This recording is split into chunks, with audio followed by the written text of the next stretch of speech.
नमस्कार, एक बार फिर आप सभी का स्वागत है। आज हम कक्षा 7वीं की पाठ्य पुस्तक तरंग हिंदी पाठमाला का पाठ 5 पढ़ेंगे। पाठ 5 है हमारा पुरस्कार। यह पुरस्कार कहानी जयशंकर प्रसाद द्वारा लिखी गई है। प्रस्तुत कहानी में जयशंकर प्रसाद ने देश प्रेम को प्रमुखता देते हुए निजी प्रेम का बलिदान देकर कहानी की नायिका स्वयं के लिए राजा से प्राण दंड का पुरस्कार मांगती है। सर्वस्व त्याग व बलिदान की प्रेरणा देती है। यह कहानी अपने आप में एक अनूठी रचना है। तो आइए हम पढ़ते हैं कहानी पुरस्कार। कौशल देश में कृषि उत्सव बड़ी धूमधाम से मनाया जाता था। उस दिन कौशल महाराज स्वयं क्या करते थे? भव्य सवारी निकलती और महाराज किसान बनकर जमीन के चुने हुए टुकड़े पर हल चलाते और उस पर बीज बोते थे। अब जमीन के मालिक को रकम दी जाती थी और वह खेत राजा के हो जाते थे। अब उस दिन क्या हुआ कि उस दिन किसकी जमीन चुनी गई? मधुलिका की जमीन चुनी गई। इसलिए कौशल के सभी निवासी उसकी जमीन पर जमा हो रहे थे। क्या होता था, जिस दिन जमीन चुनी जाती थी वहीं पर सब लोग जमा होते थे और वहीं पर उत्सव मनाते थे। तो उस दिन उसकी जमीन पर सब जमा हो रहे थे। राजा सवारी से उतरे और फिर दो सुंदर सुंदर कन्याओं ने क्या किया? गीत गाए। पंडितों ने मंत्रोच्चार किया।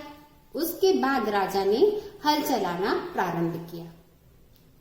लोगों ने खील और फूल बरसाए। कौशल के उस उत्सव में भाग लेने के लिए दूसरे राज्य से भी लोग आते थे। उस वर्ष मगध का राजकुमार अरुण भी आया।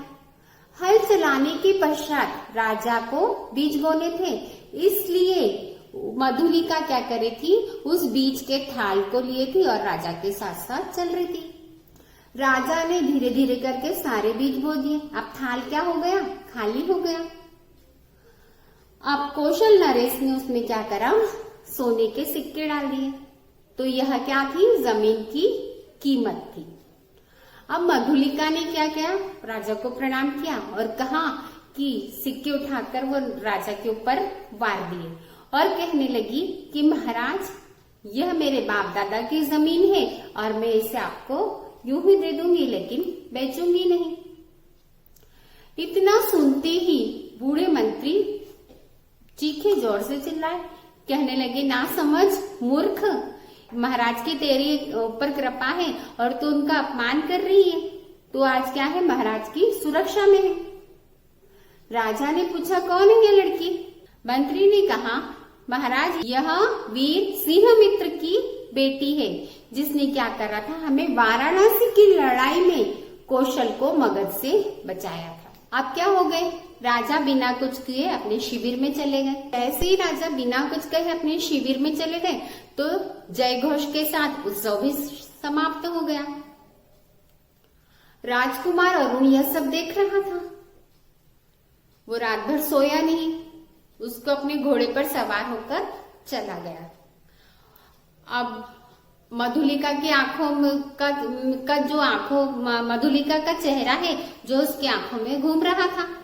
वो घूमते घूमते बरगद के पेड़ के पास पहुंचा जहां पर मधुलिका सो रही थी। अरुण वहां पहुंच गया। अब क्या हुआ था? कोयल के कूकने की आवाज सुनकर मधुलिका की नींद टूट गई। उसने एक सामने से एक अनजान युवक को देखा और वह उठकर बैठ गई। तो वह अरुण था, मगध का राजकुमार अरुण था।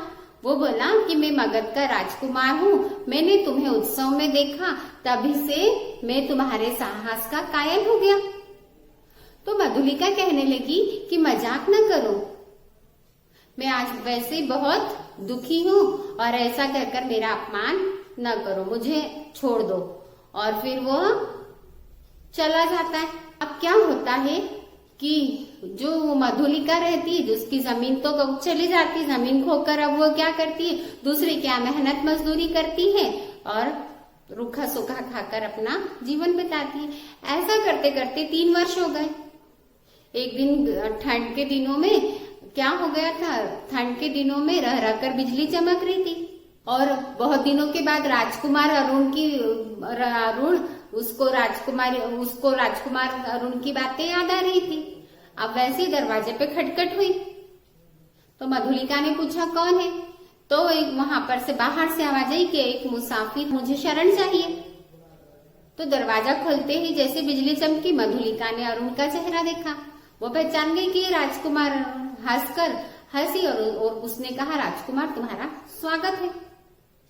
बारिश बंद हो गई, दोनों बरगद के पेड़ के यहाँ नीचे जाकर बैठ गए। अरुण संभल कर बोला कि मैं नया राज्य स्थापित करना चाहता हूँ और तुम मेरी मदद करो और मैं तुम्हें क्या बनाऊंगा, राजरानी बनाऊंगा।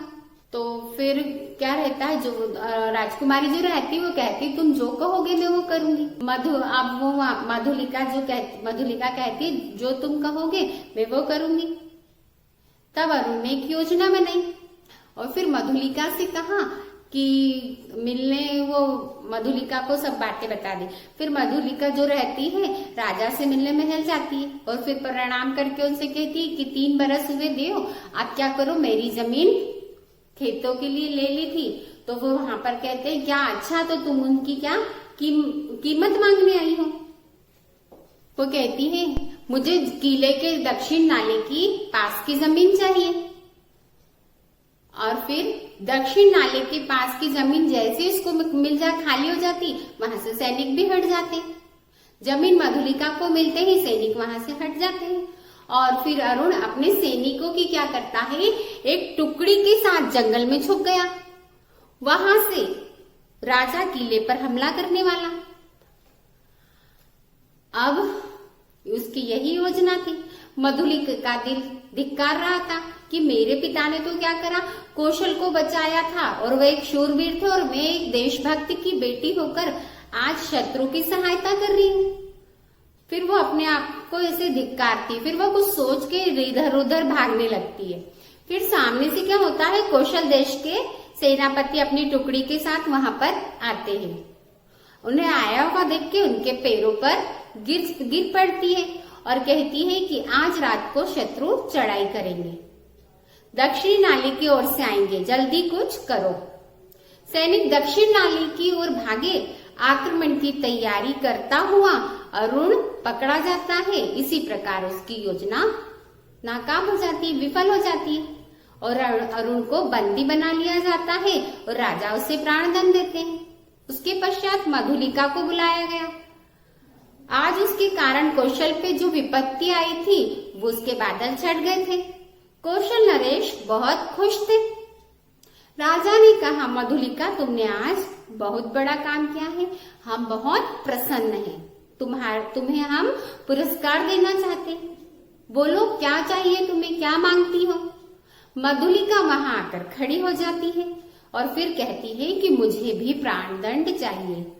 मधुलिका बंदी अरुण के पास जाकर खड़ी हो जाती है और उसकी आंखों से आंसू बहने लग जाते हैं और उसके मन में शांति मिलती है।